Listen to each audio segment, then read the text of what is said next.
Really nice to meet you. My pleasure. Yeah, and my name is Peggy. And I'm Robin. We are from English Studies of the FH. Wonderful. Yeah. And we have some questions about your short stories and novels. I heard that novel is actually a test for the writer's writing skills. And after reading your short stories, I suddenly find that short stories is actually also a test for the writer's writing skills. And I love your short stories, especially word tables and interesting facts. Yes. And I'm going to ask him about short stories and novels. Which one do you think is more challenging or enjoyable? This is a good question. I would say that a novel is a large political act. And by political, I mean, in politics, you must make compromises. And you have the novel, and the characters, there are many of them. They want what they want. They have their own desires and motivations. This character wants to go that way, and that character wants to go that way, and you use your plot and story to try to corral them into moments of revelation and intensity. But then the plot wants to careen that way. The arc wants to keep going. In a novel, there are all the voices you have to balance, and you have to compromise. The novel wants to do this. The character wants to do that. I want to do this. So I think there is no perfect novel. I think it's a form that cannot be perfect. But the short story, you can be a dictator. Robin, do you want to be a dictator one day? Sure. I mean, Okay. I want to be to control something. Yes. Peggy, would you like to be a dictator? Of course. But just like in the lecture, ask you that they believe that writing a novel or even writing a thesis or essay is so hard. Yes. Because in your novel or short stories, you always seems like you draw a picture in our minds. Right. After reading your sentences, we can notice that the very details. I really wonder that how could you write the things so specific? Do you do a lot of researches or just because of your imagination? Yes. Well, that's a great question. I would say with a short story, you can be a dictator. It's short enough, you can control every element. It's usually only about one character, and it's just the critical few moments of transformation in their lives. And then the story ends. The second the emotions are delivered in the story must end, no matter what the story wants or the shape wants. But in a novel, you have other obligations, and it must keep going. But you can facet every aspect to make a perfectly jeweled little work of art with the story. And so that has its own pleasures. But a novel, of course, can deliver, an entire world. I think of a short story as like a battery that stores emotion, And as a writer, I can charge that battery up and just deliver it to you. And they're very powerful, I think. And when a story ends, it's like it steps on the brakes, like the way you step on the brakes in a car and you go crashing forward. Like, even though the story's over, you move forward into life afterwards, filled with all that energy, the kinetics of a story. So I don't know if that answers your question, but I would say in terms of those details are what make me believe. And I will, like the jazz musician who has to say, do I like that melody? I will write for a while, and then I'll wonder is this hollow? These people feel real? Do I believe I'm in North Korea, or that I'm in this building, or that this character has cancer? And it is in the details where the authenticity lies. And it is like the correlative that forms in a story or the significance that those details take on. Yes, we can see that from the short stories. Yeah. And like I said before, I especially like your short stories. Yes. Especially interesting facts. Yes. And I found the story has been written from the viewpoint of the woman. Yes. And Virginia Woolf says a great mind must be androgynous, and I think it is also true of the writing. If you want to be a writer, you must write from sometimes both from male and female perspective. Right. And when I read this short story, if I don't know anything about Alan Johnson, Yeah. I probably have assumed that it is a short story written by a woman. Right. Tell us how you wrote this short story from a woman's perspective. Right. Yeah. Well, you know, Virginia Woolf, that's a very wise observation she makes there. You know, I think when people first start writing, they do write from their own experiences. We're experts on ourselves. We know ourselves better than anyone, perhaps. But the time comes when you must leave your own experience and write across the gender line.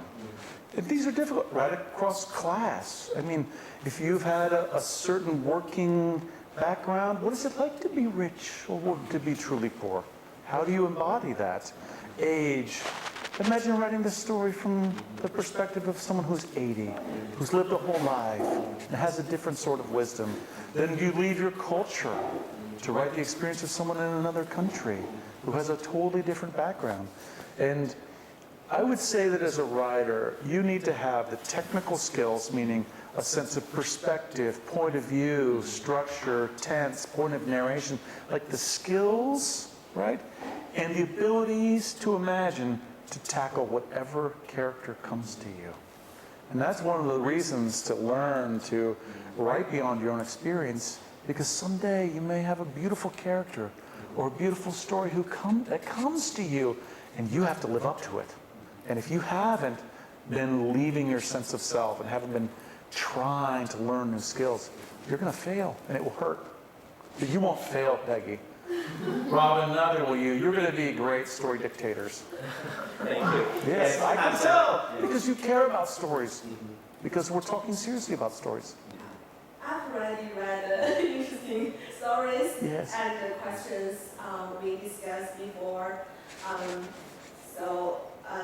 I really, yes, compare with Robin and bad writers.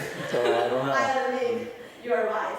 So I always focus on some details on how to write, how do you find the inspiration of writing, such as the of master science Yes. into the novel settings in the North Korea, Yes. which people they're curious about that place. Right. So that's why today the audience, when you talk about your experience in North Korea, they were so curious. Right. But before you start write this novel, why you want to write North Korea? So Yes. why it is so fascinating to you? Well, you know, if I wanted to write about China, or I guess if I was curious about China, or Italy, you know, or the Congo, I would go find works of art written by those people. And I always do that. I don't know about you. When I travel and I go to another country, I always get a novel written by someone about that place, because I feel like a novel gives me just a sense of the personalities and the milieu of that place. And I read a memoir of a person who had lived in North Korea. His name was Kang Cho-hwan, and his life was fascinating. It blew my mind, and I honestly thought a couple things. One, that I didn't know much about Korea, and I was embarrassed. America had fought a war in Korea, and I really did not know much about that war. I remember when I was a kid, America made a TV show about it, which was a comedy, and that's really all I knew. But I had students who were Korean and Korean American. I have colleagues who were Korean, and I realized I'm very ignorant about this place. And so I read one book about North Korea, and when I went to find another one, just a human story, I couldn't. And over the course of a year, just as a reader, I read, books about the history of the regime, books about the economics and the military and the political dimensions. But I was curious, what was it like to be a teacher there? Or how do you find your girlfriend or boyfriend? Or how do you find your job? What do you have for breakfast? I didn't know those things, and I couldn't find those stories. And it turns out that, what I was later to discover was that North Koreans aren't allowed to tell their stories, and they're not allowed to read the stories of others. And so there was this big absence, And but what turned me from being like a reader about North Korea to a writer is maybe two things. I discovered that the stories I was looking for weren't in books, they were on the internet. And missionaries and aid workers were taking these stories of people who crossed the Yalu and Tumen rivers in southern China, and they were putting them on the internet. And I could read normal people being interviewed. And another thing that happened in about 2005 is there's a facility in South Korea called Hanawon, and it's where all North Koreans must go when they resettle in the South.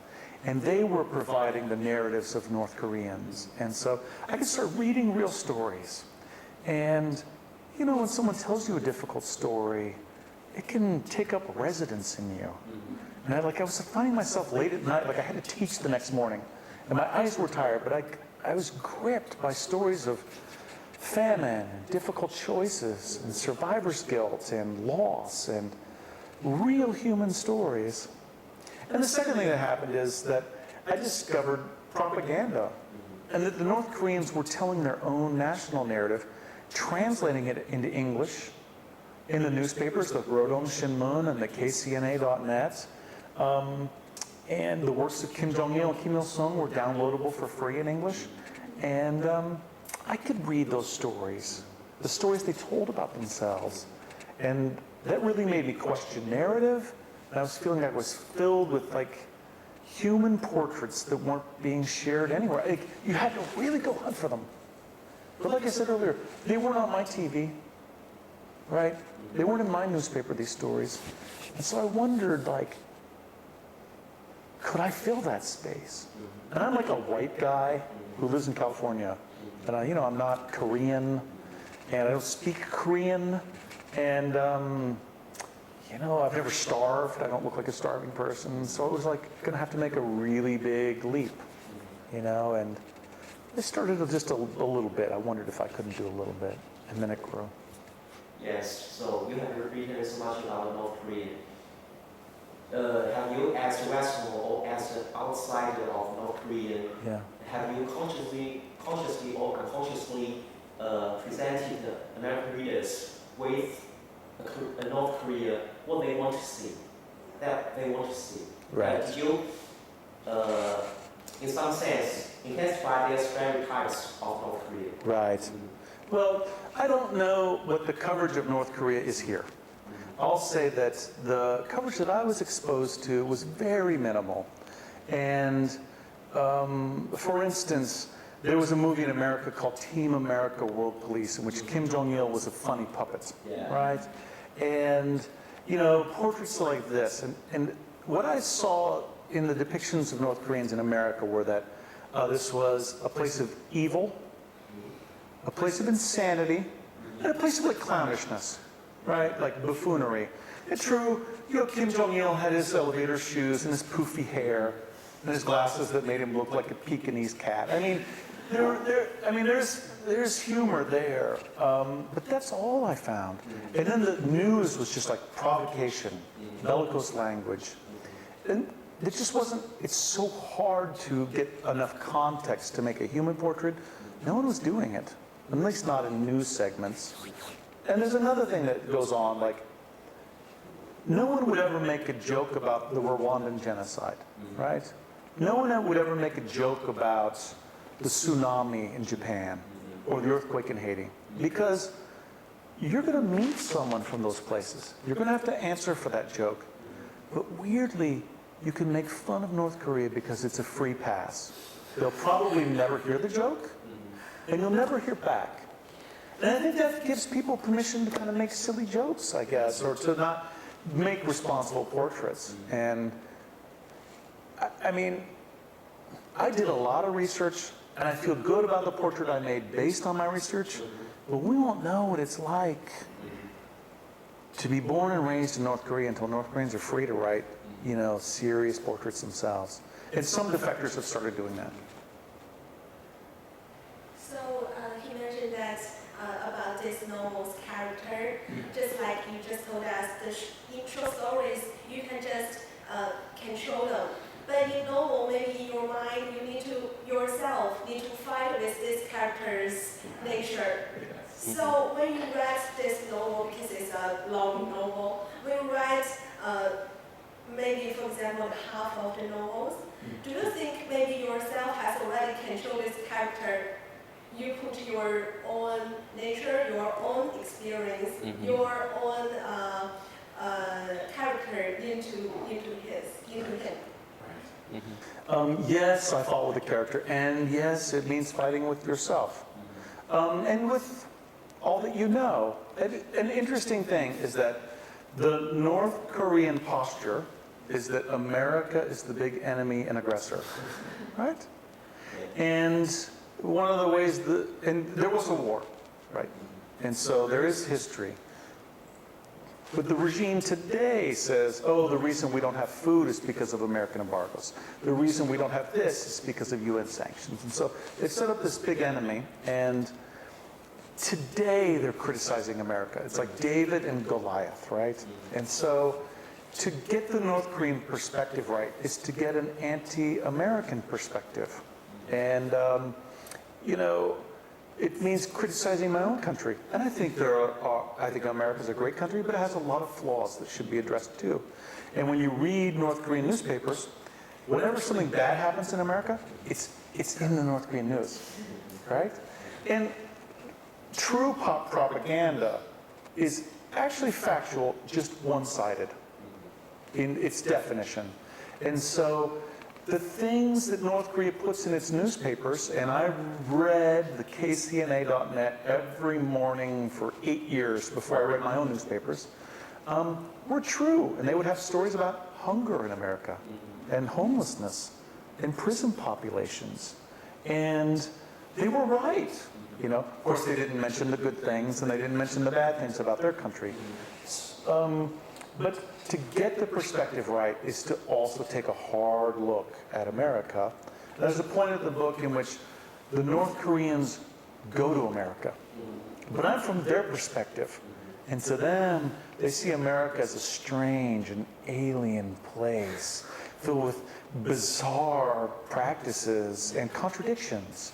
And actually, it was true in that narrow window of their perspective. And to come to my own country through the book and see my own land as alien and worthy of critique was something that would never have happened to me had I not tried to make that portrait. Yeah. And besides North Korea, I found that we actually integrate some Japanese or Chinese or Native American elements in your short story. So why are you so interested in non-white American world? I don't know, I would say I would write about a lot of topics. I do like to go to new places and explore new things in my writing. You know, it's interesting. To me, it seems like the country that's most obsessed with North Korea on earth is Japan. Of course, they have a troubled colonial history together. I don't think Japan has come to face some of the atrocities committed in the Korean Peninsula historically. But of course, North Korea had a campaign of kidnapping Japanese citizens. And actually, in Japanese, there's a verb that means to be kidnapped to North Korea. And it's the only language in the world with that verb. And yet, it's interesting that, like, I don't know, a large novel about North Korea wasn't written by a Japanese writer. Does that make sense? And, well, I mean, I don't know how I came to write this book. On one hand, like, every day I was like, who are you to write about someone else's culture?